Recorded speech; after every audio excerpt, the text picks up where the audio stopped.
You're listening to the 49 Carats Podcast, a 49ers Goldmine production with Angelina Martin and Stephanie Sanchez.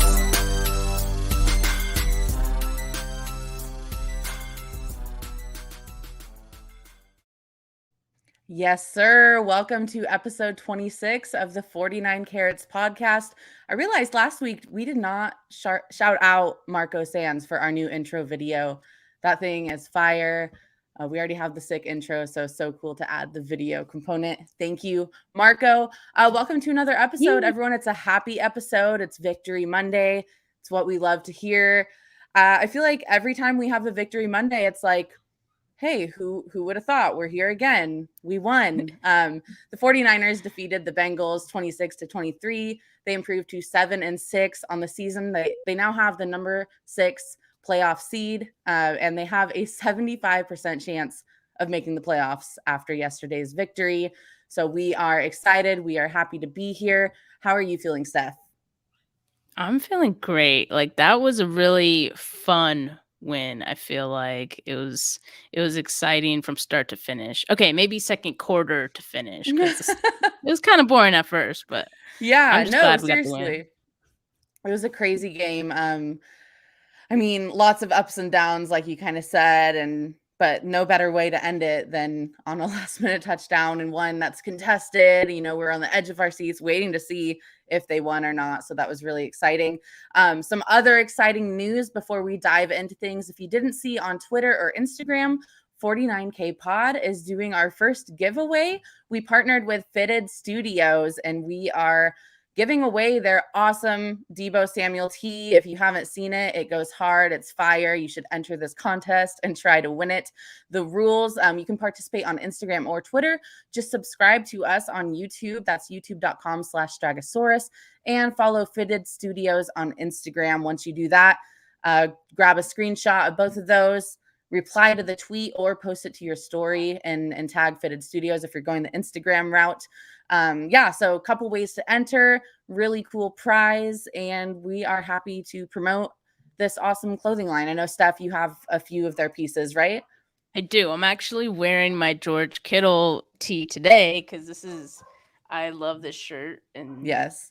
Yeah. Also from Fitted Studios. So, awesome. You know, even before you even mentioned it to me, when you told me that we were going to collab with them, I was like, oh, Steph for sure has like at least one of it. I know I've seen her wearing that. So we're super excited about that. Go ahead and enter. And I mean, if you already are subscribed to us, go ahead and send us that screenshot too. And that can be an entry as well. So let's dive into the episode. Now that we got that out of the way, we are going to discuss this week in 49ers history. Take it away, Steph. All right. And just really quickly, if you guys are watching this on YouTube, please like and subscribe. Well, Angie already said to subscribe, but please like this video because it will move us up in the algorithm. And who doesn't like to be up in the algorithm? Okay. So, all right. Big algorithm gals. This week in 49ers history, I had to throw back to a George Kittle moment. December 9th, 2018, George Kittle had 210 receiving yards in a win versus the Broncos. He was just 5 yards shy of beating the NFL's record for most receiving yards by a tight end in a game. Shannon Sharpe, of course, still owns that record with 214 yards. And I'm pretty sure in that same game, Kittle became the 49ers' first tight end to reach 1,000 yards in a season. That's hard to believe, I feel like, because like Vernon Davis, he never reached 1,000 yards in a season. Like, he didn't have Jimmy Garoppolo. I'm just saying. Yeah, and this is when we knew we had something special with George Kittle. So that is a great memory. And you know what? I see people on Twitter all the time disrespecting Shannon Sharpe. Like, put some respect on his Metcalf? name, you know? Yeah, exactly. That was hilarious. Wild. You know, he was like, wait, who am I even talking shit to? And like went and Googled, and he's like, oh no, shit. No disrespect meant. Yeah, so, I love that memory. We are so happy with George Kittle. I mean, since then he's continued that dominance, and the last couple weeks. I know we'll talk about it, but great Yes, memory. we'll definitely talk about Kittle in a bit here. But before that, just gonna break down some of the news that happened before the game. One of our favorites, River Craycraft, he was promoted to the 53-man roster, and he made a bit of an impact in this game, which we'll also talk about in a bit. Trenton Cannon and Emmanuel Mosley they were both placed on IR. That's a bummer for the team.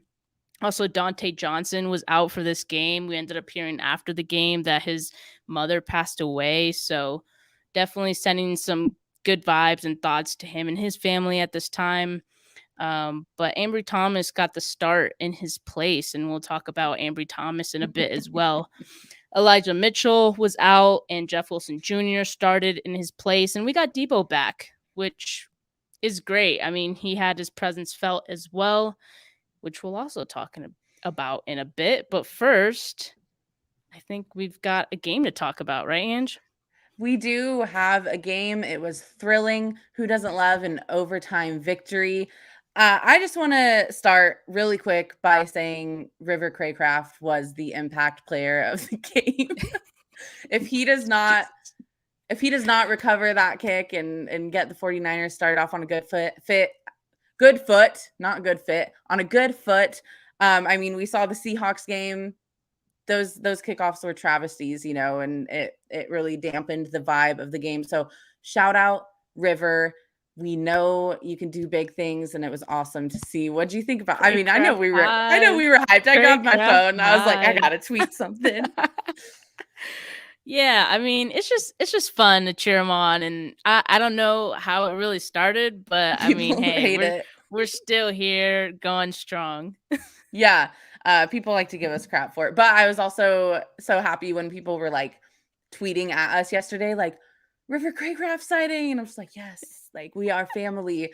So let's talk about George Kittle. I mean, he's been on a tear the last 2 weeks, and I know that he is way up there on the PFF grades. He's making an impact.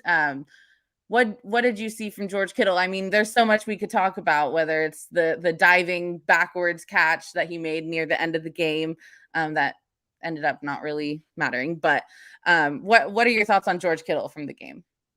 Man, like it just seems like he's back to 2018, 2019 form, and that is huge for the 49ers, especially given the fact that they also have Deebo Samuel, who is like on another level this year as well. So now it really feels like they have two really big offensive weapons. Kittle had 13 catches, 151 yards, and a touchdown. You mentioned the PFF grade. It was 91.1, which he was the highest graded 49ers offensive player. Last week, if you recall, he had 181 yards and 2 touchdowns. So this like 2-game stretch here has just been crazy for him, but it's reminiscent of, his 2018 season where he had just like a crazy, crazy season, and only tight end in NFL history with back-to-back games with at least 150 receiving yards and a touchdown. It's just crazy what he's accomplishing right now as a tight end. He seems to be the most complete tight end of the bunch, and I think he's squarely back in the tight end one conversation. What do you think about that, Ange? Yeah, that's actually what I was going to say next. I was like, can we say it? Can we say tight end one? I mean, talk about, making an impact. I mean, there's a difference when you're doing great things on a team like in 2018, the team he was on. He still had an amazing season, but he didn't get to take that into the postseason. And now that, this is looking like a real possibility for the 49ers, he might have the opportunity to try and replicate that 2019 success and, really carry this into the postseason, because if they do go there, we need George Kittle and Deebo Samuel to be on their A game. They are the heart of this offense. Brandon Ayuk too, obviously. It was cool to see all three Yak brothers in, their best form yesterday and getting that yak, the touchdowns that we saw for the most part, other than the Kittle one. I mean, the one to end the game, Brandon Ayuk, what a job getting into the end zone. So really cool to see. And I'm excited to see George Kittle continue to be dominant as we move into the postseason. Since he returned from injury in week 9, he's had 38 receptions, 530 yards receiving, and 233 yards after the catch. The numbers speak for themselves. What a guy. What a guy. Jesus. Yeah, I know you have a lot of George Kittle stats written down here. Is there anything else you wanted to mention about is he our favorite player? I mean, he's my favorite player right now. I was just laughing because after the game, I don't know if you saw the tweet. He saw a puppy on the sideline and he just said, puppy. Yeah. Same Kittle, yeah. Same. But no, I mean, no, go ahead. Oh, I was just going to say I was also laughing at his interaction with the ref at the end of the game when the ref told him he was 100% sure that the Ayuk touchdown was not a touchdown. And he was just like, all right, we'll see. Like, he's so entertaining. I love it. Yeah, he for sure is. I don't know who was mic'd up for this game, but I'm kind of hoping it was Kittle because that would definitely have been an entertaining. I wonder if it was Bosa, though, because, he playing against his former teammate. That was probably a good storyline. That will be entertaining as well because he was on a tear yesterday too. For sure. The only other Kittle stat I have is that he now has 6 touchdowns this season, which is a career high for him. Also a little surprising because he's been dominant in the past and you would think he would have had more touchdowns in previous years, but I mean, awesome for him. And there's still a few more games to go. So to have 6 touchdowns already and that already be a career high, he'll just continue to build on that. So happy for him. Yeah. Sorry if you can hear my dog in the background. He likes to bark. We love dogs. we know this. I'm like, go downstairs. So obviously George Kittle, huge impact player. Brandon Ayuk. I mean, look at us. Who would have thought, that Brandon Ayuk would be contributing? All of that panic was for nothing. I mean, ever since that talk with Kyle Shanahan, he's been, I don't know if I'll say same as last year, but I mean, he really has been killing it. He had the game-winning touchdown in overtime. Look at that. I just want to watch this. Sorry for our audio viewers, but we're viewing this amazing touchdown. And I mean, the photos of it, oh my God, I'm just the awareness to keep your body in bounds. And then I know after the game, he had a lot to say about his approach to that. So what are your thoughts, Steph? I know this was a big moment.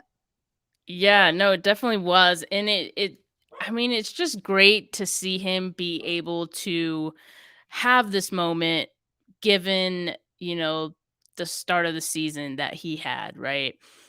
So it's really great to see with each week. It seems that he continues to elevate his game and, that's just good for him and the entire team. One thing that was interesting about this particular play, though, was that after in the press conference, he said, we're not really supposed to reach the ball for the pylon unless it's a 4th down, but nobody said anything to me when I scored. What did you think about that? Like, did it have you wondering, like, okay, why has he been instructed to not reach the ball? I mean, I'm not surprised that that's something that they're told. I mean, there's always the chance of a fumble, and especially in an overtime game like that, where if you do fumble, it's basically probably going to be not good, because if you score right there, the game's over.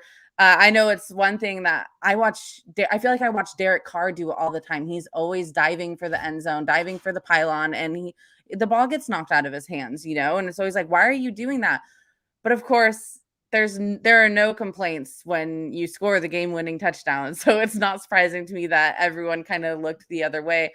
I'm assuming, like, who's telling him that? Is that the receivers coach? Is that Kyle Shanahan? What do you think?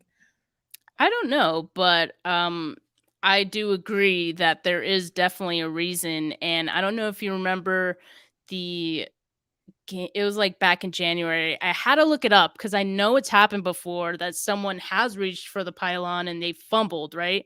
And so I looked it up and it was Rashard Higgins in January. He reached for the pylon. He fumbled. The ball went out of bounds and it was a touchback. Terrible rule. terrible rule, but as long as it exists, I mean, players have to be aware of that. So that's probably why he was instructed, or has been instructed to, not do that. But I'm sure glad that he decided to reach for it this time. Yeah, and Brandon Ayuk had receptions with 62 yards and that touchdown, of course. So, averaging over 10 yards a play, great production from the kid. Did you see his gloves? I don't know how I haven't noticed his gloves until maybe they're new, but they're cheetah print on his hands. No, I've not noticed that. That's interesting. So is that is he calling himself a cheetah? That's interesting because Tyreek Hill is the cheetah. Yeah, I know. Yeah, I thought it was interesting. Then I was like, maybe it's a jab at the Tigers. Like, I'm the better big cat. I don't know. Anyway, they were fly. I liked them. They obviously are good juju, so he should keep wearing them. Going into Debo, our guy was back. What a welcome sight. Obviously, after his injury, he was on a pitch count, but he still made an impact. He had a rushing touchdown. We're not surprised. He's our WRB1. And he had one reception for 22 yards.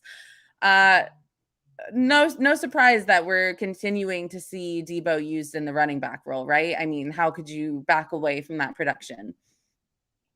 Yeah, I mean, he's incredible in that role. I mean, especially with Elijah Mitchell out. I mean, I was expecting to see Debo as a running back a little bit more in this game, and it definitely happened despite him being on a pitch count. So, he now has 11 total touchdowns on the season, 5 receiving and 6 rushing. Wow. So he actually has more rushing touchdowns now. And I guess before that, now we have to even it out. So next game, he has to get a receiving touchdown. Need another receiving touchdown. Let's go, Debo. You can do it. The versatility unrivaled. Both Debo and Kittle are now in the top 10 most yards after the catch by a wide receiver / tight end duo, or either. Debo has 9.46 and Kittle has 7.61. That's crazy. That's what I'm saying. Like the 49ers offense have these two players to really rally behind. And like a couple weeks back, I did a piece for 49ers Goldmine that was like the two pillars of the offense going into the playoffs. And I said Debo and Elijah Mitchell. And now I'm like kicking myself for not having Kittle on there. But it was really kind of before he kind of emerged since the week 9. So, man, it's just something I didn't see coming. He was kind of quiet at first, but now he's back, baby.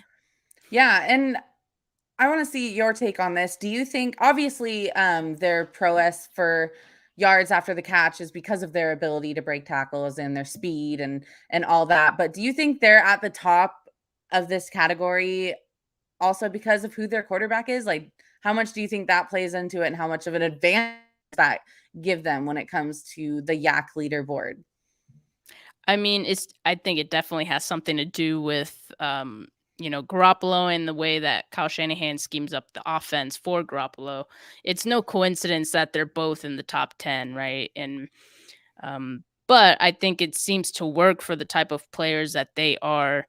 And yeah, I mean, yeah, they're benefiting from it for sure. They're in the top 10 for Yak because they're in an offense that really builds itself around either Yak or what I like to call Yat, yards after the touch for the running backs. So, I like that. Yeah, but I mean, what a potent duo to have. I mean, defenses definitely know who Deebo Samuel is now if they didn't before, like Aaron Donald. So it's just been a joy to watch. Jeff Wilson Jr. was back again this week, and I thought he did a pretty good job. What about you? Yeah, he was not bad. I mean, he's not Elijah Mitchell right now, and I think that says more about Wilson coming back from injury than anything else. And it seems like with every week that he plays, he does a little bit better. So, it's just good to see that from him. Yeah. So I want to get into our Twitter tizzy really quick. On 3rd and 15 in the 2-minute drill before the half, Jimmy Garoppolo attempts a deep throw to Benjamin that goes incomplete.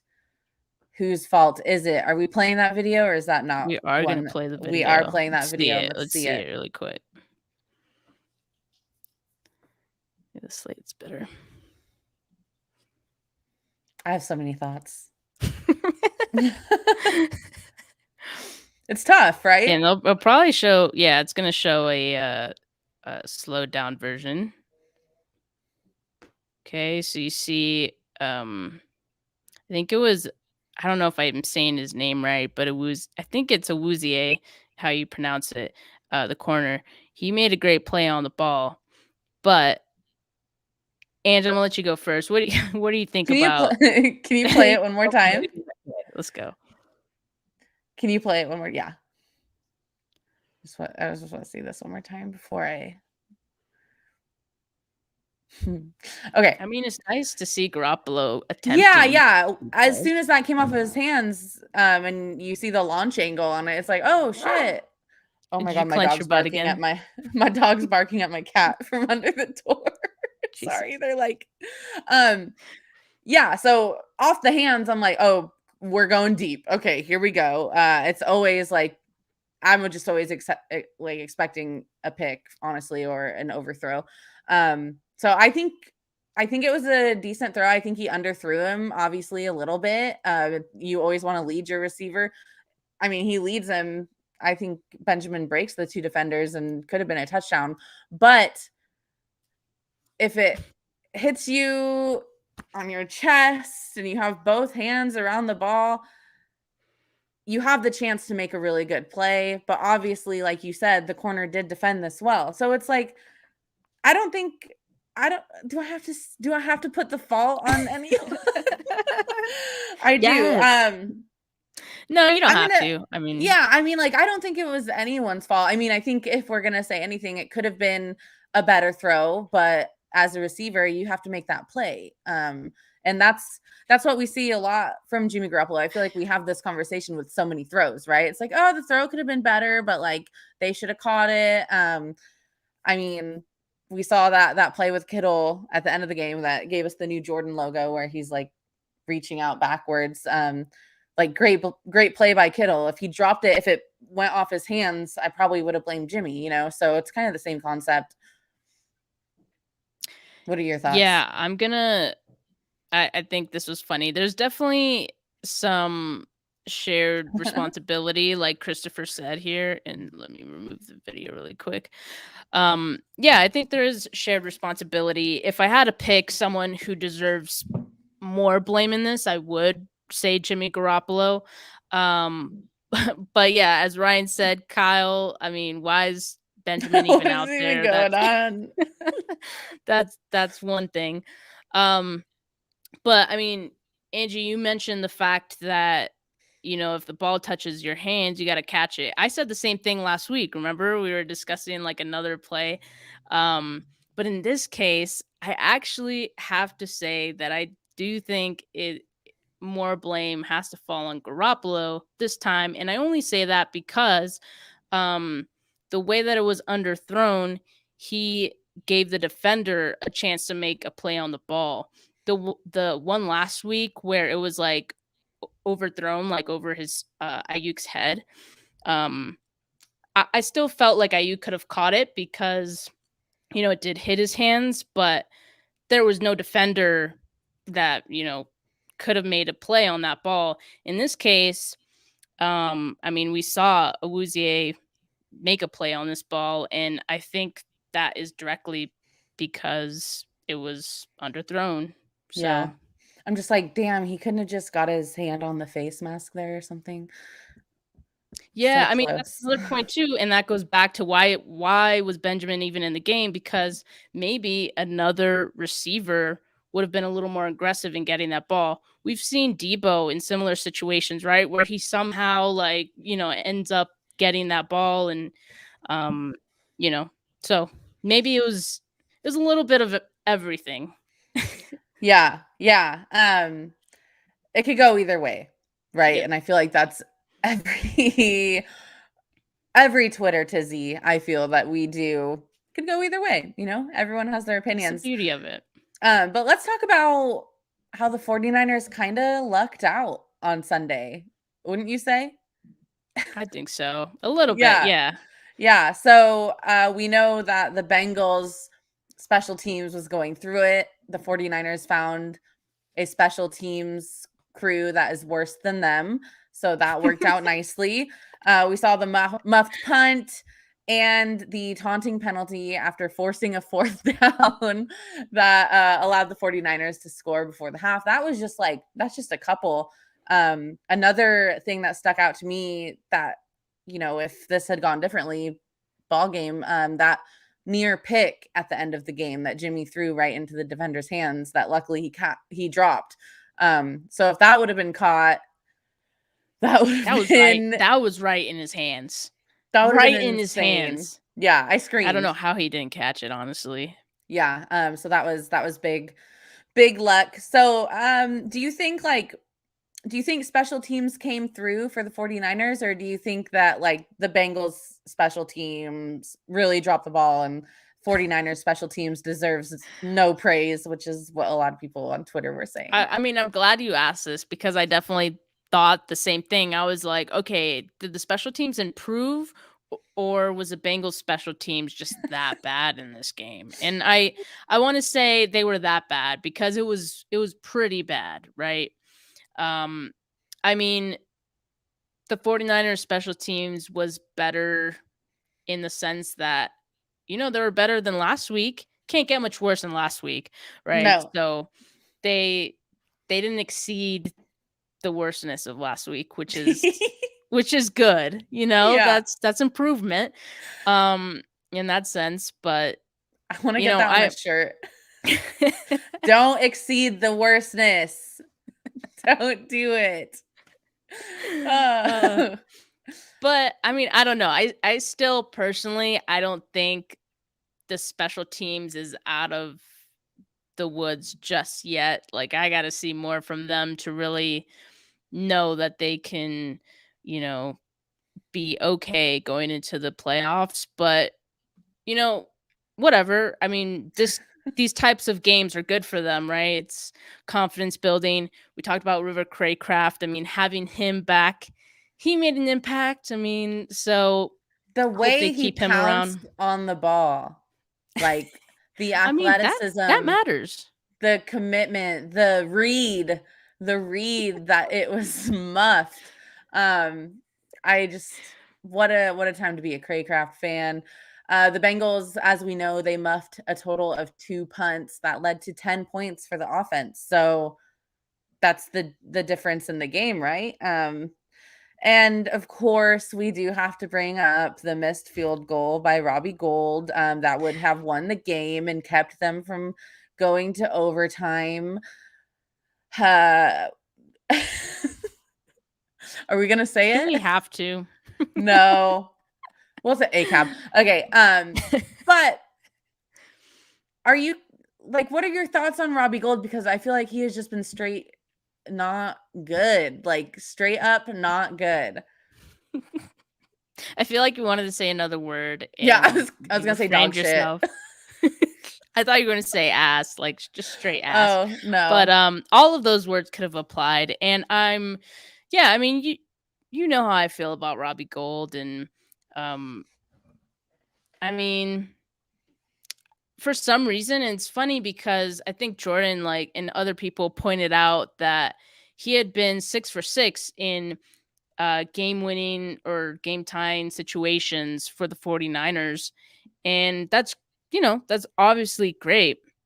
But for some reason, like, going into that field goal, and I knew it was going to come down to the field goal there, obviously, but I didn't feel confident about it. I don't know why. Like, there was just something that I was like... That 6 for 6, that can't be... None of those were this season, right? I want to say no. I don't think so. That's like what I feel like. I feel like, yes, obviously, to get the contract that he did, Robbie Gould has been historically good enough. But this year, it ain't been it. And I think that's why you felt that way. But like, here's the thing. If you're going to hold out for a contract and get paid as much as you're being paid, if your offense gets you to the little field goal line on the field, it's your job to make the freaking kick. Like that's what's so frustrating to me, because that drive couldn't have gone any better for the offense. They did everything that they needed to do, and then the overpaid kicker could not do his job. His one job. He literally has one job and he couldn't do it. Like, you literally have one job. Like, we're not even just saying that. What was I gonna say? Oh, did you see Jimmy Garoppolo's reaction on the sideline when the field goal was missed? Ooh. Yeah, he let out a little bit of emotion. I like to say, I'll do my reenactment. He was like, that's what he did. Like, he did one of these. Like, Okay. Oh, yeah.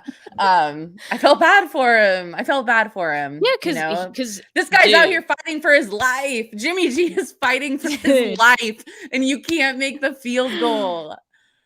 Like, what? Sad. But it all ended up okay. Yeah. Yeah, we need to figure that out before we make a serious run. Agreed, Pinor. I hope I'm saying that right. So, yeah, special teams was a whole roller coaster in itself, and that roller coaster of a game. Let's talk about the injuries that impacted the game. Steph, I feel like you're really good at like talking about injuries, so I'm going to let you take it away with this one. Okay. AKA you're good at like pronouncing everyone's name correctly. And Am I though? Because I've had we're several. Tied. We're tied.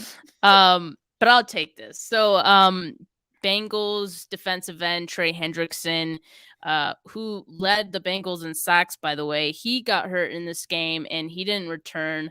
And you can really tell when he left the game, things started opening up for Kittle a little bit more. Also, I mean, I think the offensive line protection struggled a bit in this game, but I feel like it would have been worse had Hendrickson not gone out, honestly. Yeah. So it did open things up for the offense a bit. Then their left tackle, Riley Reef, got hurt. And then after that happened, Bosa got loose and he started getting some sacks in. They had a rookie left tackle take Riley Reef's place. So, you know, not who you want to go up against in your rookie year for sure.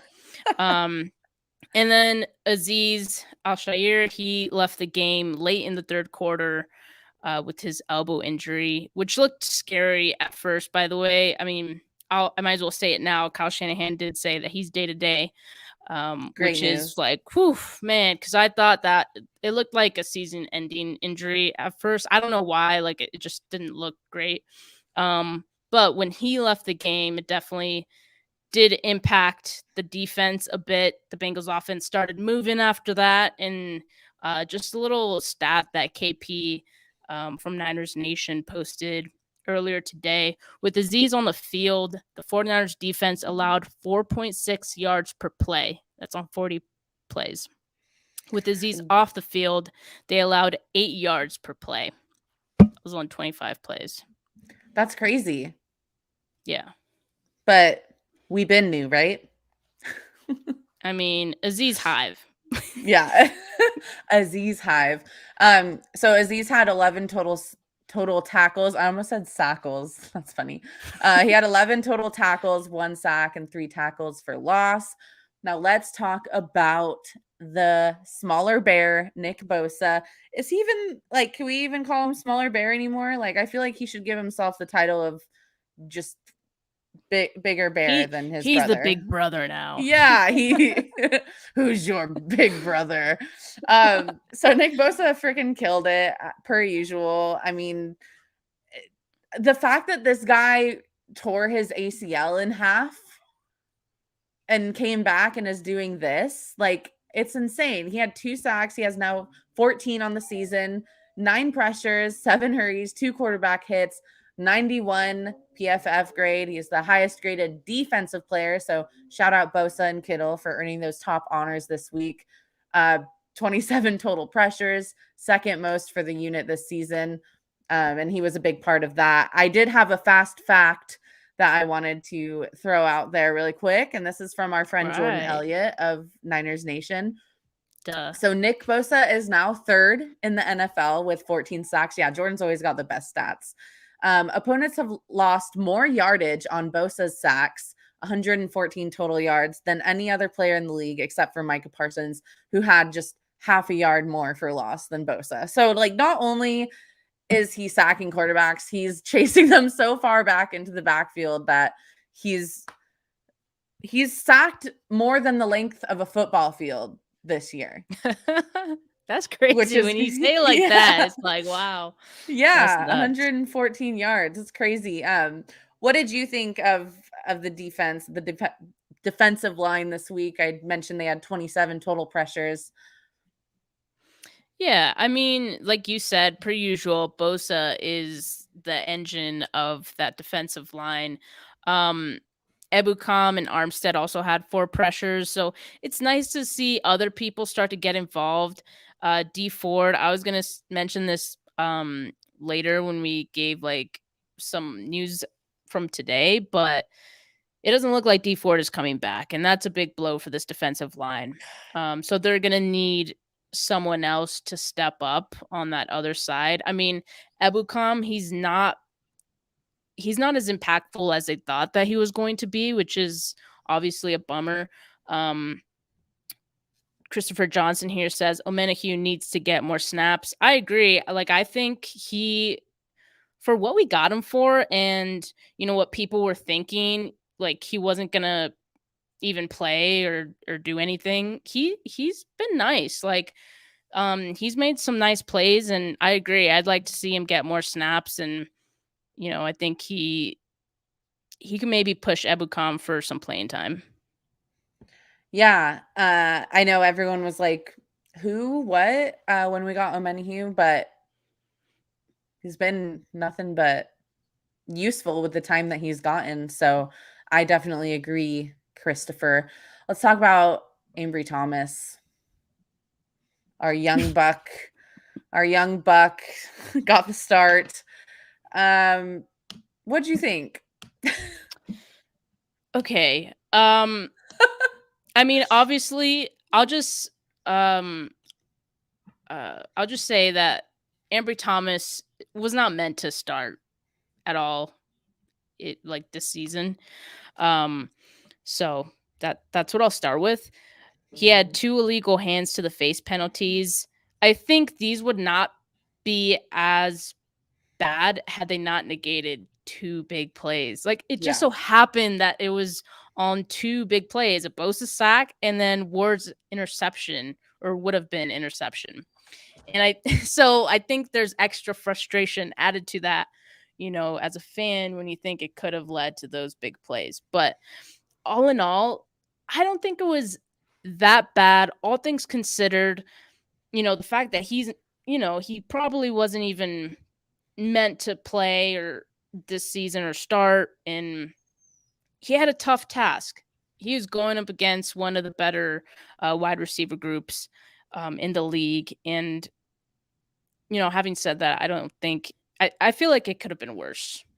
Yeah, and you know, as depleted as the secondary is, I expected the Bengals to score more points with, you know, having Joe Burrow and having I did too. Having that core of receivers. So, you know, shout out D'Amico for holding them to 23. We know Jimmy can score more than 23 most days. So, and this offense can score more than 23. So that was an excellent job, I thought. And I definitely agree with you. It totally could have been worse. I did expect Jamar Chase to have at least 2 touchdowns. So that wasn't a surprise. He almost had 3. If that other one hadn't been called back. So, I mean, who knows if the game would have played out the same way, butterfly effect. But I thought they did a great job. I thought D'Amico Ryans, you know, he continues to do enough with only a little. So what are your thoughts on D'Amico Ryans, this defense, keeping the Niners in games? I mean, they did great. Great is like a stretch, but they did good against the Seahawks too, I thought, and got the offense out of a lot of tight spots. Oh, absolutely. And I think he definitely deserves more praise than he's getting. I think it's been um, very overlooked and it can't be overstated just how good he has been with what he's been able to work with. There have been so many injuries on the defense, and still, week in and week out, there is little to no drop off between games after some of these injuries. So it's been very impressive, and he definitely deserves more praise. One thing that I think Akash noted this, there was a lot of too high safety looks versus the Bengals, just to limit those big plays from Chase and Higgins. So, those are some good adjustments that he made. And then also, I think, given the fact that Ambry Thomas was making his first start and, they probably knew he wasn't ready to start in this game, those two high safety looks probably supported him as well. Also the pass rush, that's gonna help them out a bit. So he's just done a good job of masking some of the injuries on the defense, and it's been really, really impressive. Yeah, I agree. I don't know if can you hear my dog? No. Okay, he's literally howling at the door and wants me to let him in, but I'm not going to do it. I'm not giving in, especially if you can't hear him. Yeah, shout out to Miko. I can't wait to see him with like a full powered squad. You know what I mean? Like Yeah. everything he needs, no injuries, like, which in football is nearly an impossible ask. But the defense, can't say enough good things about the defense. Classic 49ers. But the offense, it could have been better. For the second week in a row, we saw that stellar third down conversion rate that Jimmy G had coming into the Seahawks game kind of falter again. He was 5 of 15 on third down, and they only scored 3 points in the second half before OT. So it wasn't that well-oiled machine that we've seen in a lot of their wins. Yeah, the third down conversion, and also to me the 3 points scored in the second half Crazy. Is just unacceptable, especially if you remember last week in the second half they didn't score any points. So like those two back-to-back second half performances from this team is just unacceptable, and they can't expect to continue to win games, especially going into the playoffs with second half performances like that. Yeah. I think, how much do you think the pressure had to do with that? Because I know, obviously Jimmy was sacked quite a few times yesterday and he didn't look quite himself. We know he does better when he has more time. Obviously, what quarterback doesn't? I immediately think of the play where he dropped back and just dropped the ball. Like, where he sacked himself. Bizarre. Oh my God. That play? Just yeah. Like, what a bizarre thing that was. Like, I don't even think I've ever seen anything like that. So like, I know it's probably just an accident, but you know me, I like to overanalyze. Overall, what did you think of Jimmy G's performance? We have to talk about just Jimmy G in general, right? Because I know it wasn't beautiful, but he kind of turned out to be clutch. And that's the narrative. That's the Jimmy Garoppolo narrative, right? Like, kind of be decent to mediocre the whole game and then just come out firing at the end and do just enough to win. And hey, you're the comeback king. You're the hero. Right. Do just enough to win. Do just enough to keep your job. That is the Jimmy Garoppolo story. 30 for 30. That's what they'll talk about. But no, I mean, he definitely, I mean, we know who Jimmy Garoppolo is. We say this all the time. We know he's not good under pressure. So when the offensive line doesn't play up to their expectations, it really starts to show on Jimmy, and that, of course, reflects on the rest of the offense, right? Tom Compton he was pretty terrible in this game. It's so funny because I saw a tweet, and I think it was from Mayoko. But I might be wrong. but he was noting how Tom Compton actually scored incredibly in rushing run blocking. Like he's in like the 90s. And someone in the comments said he's a more extreme version of McGlinchey. Yeah. Which is so true. Like he's like worse in like better. He's a better run blocker than McGlinchey, who's already a pretty good run blocker. Yes, but he's even worse. Oh my god! In pass protection, awesome. yes, it's just crazy. And like, but those are the things. I mean, the 49ers run the ball a lot, so like Compton is not going anywhere. He's obviously a huge part of that success. In fact, he had that awesome block on Debo's touchdown run. So you're just going to have to live with those. He allowed 4 pressures. Brunskill did not have a good game. He allowed 6 pressures. You know, if you do the math, that's 10 pressures combined from the both of them. Math. Analysis. Not the math we want to see, but a win nevertheless. Let's talk about Jimmy a little more. Let's talk about that final fourth quarter drive that was all for naught. Thank you, Robbie Gould. Little bitch. Just kidding. Dude, it's probably so freaking hard to kick a field goal. Like, no, don't defend them like that. They don't need that. They're in the NFL. Like, you're expected to perform at a certain level. You're in the NFL. You're on a football team in the NFL. You got paid like an extension to stay with this football team in the NFL, and you're trying to tell me that like it's tough to do his job? Like, no, it's his only job. Like, it's not like it was windy or it was raining or snowing. Imagine all the people like yelling and like you have to kick it in the middle. You gotta kick it in the middle. Yeah. No. I told myself yesterday, I was like, I'm going to be positive tomorrow. Like, I am going to sing this team's praises. Number 6 seed. Let's go, baby. Robbie Gould. It's okay. It's okay, little guy. Go get him next time. Anyway.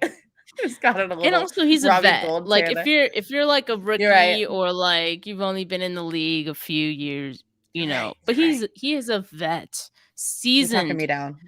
Seasoned veteran. You're right, dude. You're right. I'll stop. But anyway, so obviously that final drive, so much pressure. After Joe Burrow was doing Joe Burrow things, Jimmy G basically had to come on the field and try not to do Jimmy G things, right? Like, try to do everything right. Don't throw a pick. And then in OT, I think these stats in OT are like pretty shocking, wouldn't you say? Oh, they're amazing. They're amazing. Read them off. That's like clutch Jimmy G stuff. Yeah. Let them know. Okay, so he was 6 for 6. For 77 yards in OT. So 6 of those went to 4 different receivers. So he was spreading the ball around. And then of course we saw the touchdown on the game-winning drive to Ayuk. I mean, Kittle was also instrumental in, that clutch performance towards the end of the game there. Garoppolo finished with 27 completions. He threw the ball 41 times, which is crazy. It's funny because last week I was like, I threw up the stat that, he's like 7-9 when he throws over, I think it was like 27 or 20 something. He heard you. Times. He heard me, and man, he shut me up. He had 296 yards and 2 touchdowns as well. Which meme? Oh, The Rock, where he's like, "Shut up, bitch." I can say that. Yeah. Right? Okay. Because we're both girls. Okay. And The Rock can say it too, because he's The Rock. Yeah. Oh, he could tell me he could say that to me anytime he wants. Yeah. So Jimmy, I do have one Oh, yeah, go I have ahead. one more stat, and I didn't finish it. I didn't finish writing it, so in the notes, all you see is Jimmy is no. But what I meant to say is Jimmy is now. I thought it was like Jimmy is no Justin no. Herbert. Like, no, it's like, but I just did not finish that thought there. But he became the first. No, sorry, he became the fastest 49ers. Hold on, I'm trying. It's from a tweet that Mayoko put, and I can't tell if there's a typo. It's Mayoko's fault. Became okay, maybe I'm reading it wrong. Became the fastest in 49ers history to go over 10,000 yards. He did it in 43 games. Garoppolo did. So Jeff Garcia did it in 44. Colin Kaepernick did it in 56. Alex Smith 58 and Joe Montana 64. I need to know how many of those are air yards. I'm just kidding. I'm just kidding. Congratulations, Jimmy. That's badass. That's pretty cool. I'm not going to ruin it by saying a lot of that is probably yak. Like, it's fine. Well, but that is pretty crazy. It just speaks to the success of the team, right? Or, his success as the team's quarterback, to be the fastest to do that. And those are some pretty good other people on that list. Yeah, that's pretty crazy. Speaking of people that are good, Trent Williams, he's good. He's got a 99 PFF grade on the season, which is the highest of any player in the NFL. So can we arguably say we have the best player in the NFL? Dude, I mean, I think he probably is up. I mean, he's obviously up there with Aaron Donald, right? Yeah. But he's not going to get the recognition just because he's an offensive lineman. You don't really hear, honestly, Trent Williams should probably be in the discussion for MVP or at least offensive player of the year, right? But you're not going to hear his name brought up. Yeah, no, who's gonna want that? That's just. But you know what? That'd be weird. He probably doesn't care because he's the highest paid offensive tackle in the NFL as well. So the money adds up to the PFF grade, right? And for good reason. He's so good. Week in and week out, you just see videos of him just ragdolling defenders. I'm like, how the hell is he just bullying these guys? Yeah. Who are also huge. Yeah, right. And then you hear him, at the podium after the game, and you can just tell why he's such a great player because he's so smart and knows so much about the game, and just good guy, Trent Williams, just good guy all around. I love listening to him do pressers after the games. I think he always has some really good insight, and it's just good to see good people do well. It always makes it that much better. So news after the game, after that crazy ass win, there was we've already kind of spoken about a few of these. Azeez Al-Shaair, elbow sprain day to day. Ambry Thomas has a concussion. He went, I guess, too hard on Sunday, man. He's playing his heart out, so no surprise. But Fred Warner has an ankle sprain. He's expected to be all right, quote unquote. And he Greenlaw came back into the game, I think. Okay, so that's what they're saying. He's expected to be all right. Yeah. And then Greenlaw, that they're being sarcastic or something. We never know. I'm like, okay, you say that, but oh my God, my cat's attacking me. And then Greenlaw, the groin, he could play next week, but not counting on it, right? Yeah. And we already talked about D Ford, right? Yep. Kyle Shanahan said he'll be surprised if he's back. His practice window closes on Wednesday, so it's more than likely that they're going to have to shut him down for the year. Honestly, this is probably his last year, not just as a 49er, but in the NFL. I mean, yeah, if he's playing again next year, shout out to him, because I couldn't, I don't think I could go through all that again. Just devastating news. Ow. Just got bit. So 75% chance of making the playoffs. Wow. Dude, okay. 3 out of 4 chance. I have something to say about this because I noticed that like a lot of different sites have different percentages. Really?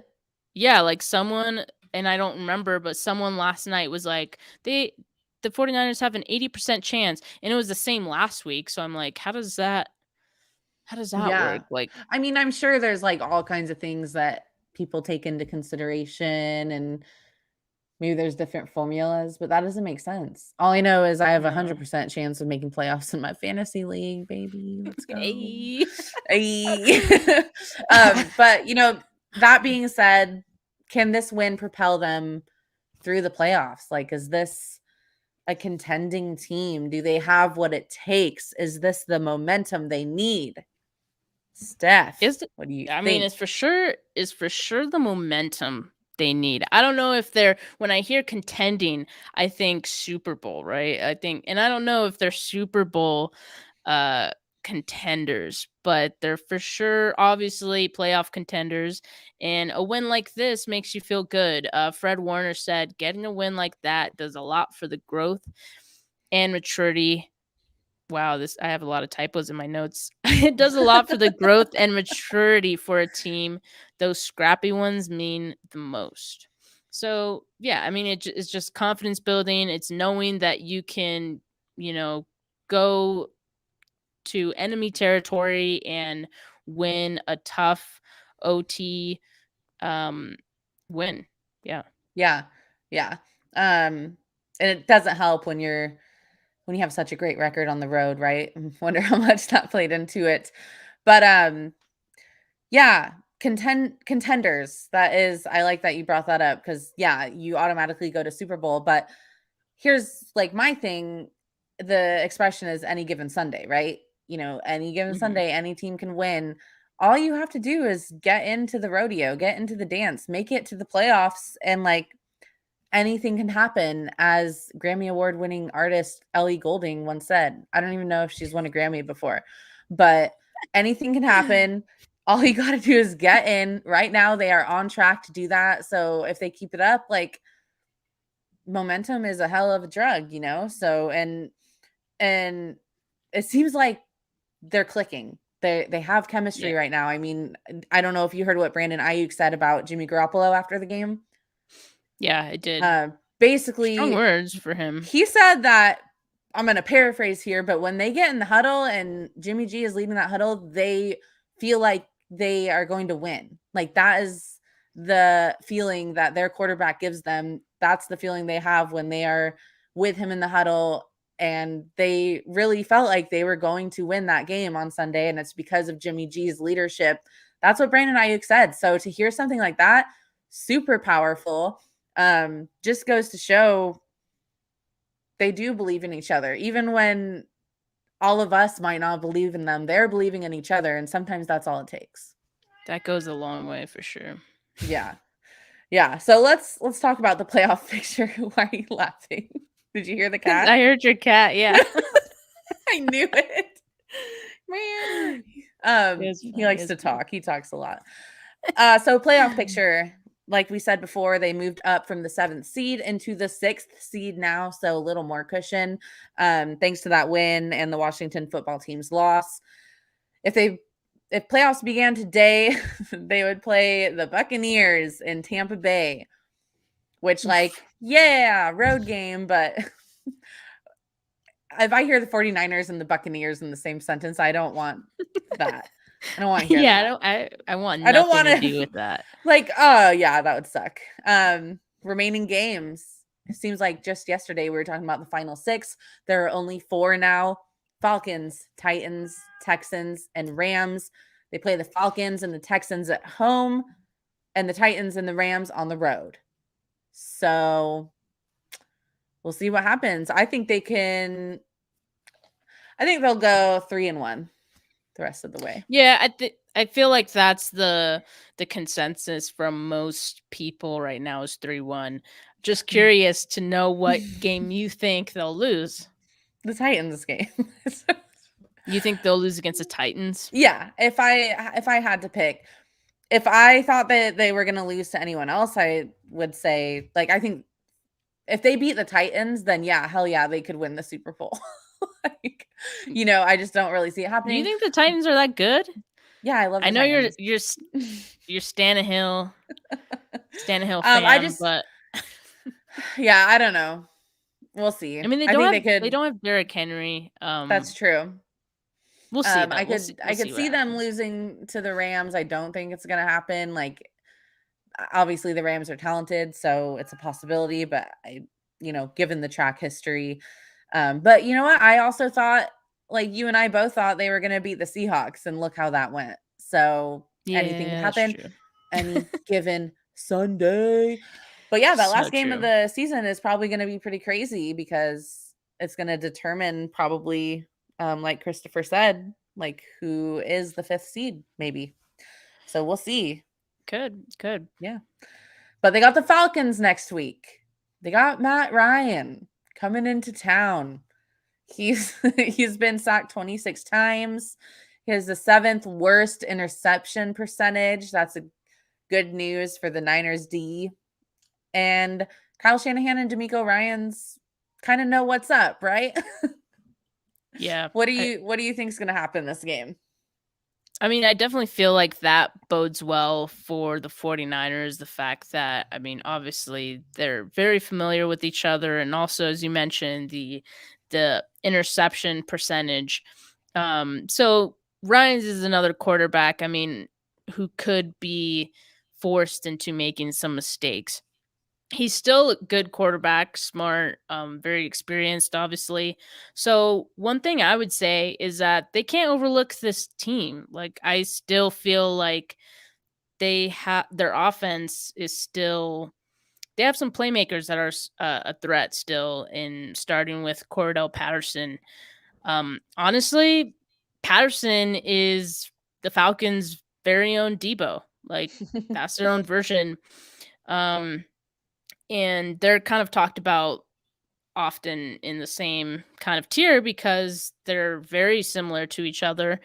Of course, this year Patterson became like a running back, like he actually is under the title of running back. But he does both things. And on the other hand, Debo, wide receiver, but does a lot of running as well. Patterson has 1,407 total yards this season. 547 rushing yards, 5 rushing touchdowns, 519 receiving yards, 5 receiving touchdowns. Very similar to Debo. They're the same Very person. similar. so that's one reason why I think they can't overlook the Falcons. They are rolling with Patterson right now, and much like the 49ers, he is a huge part of their offense.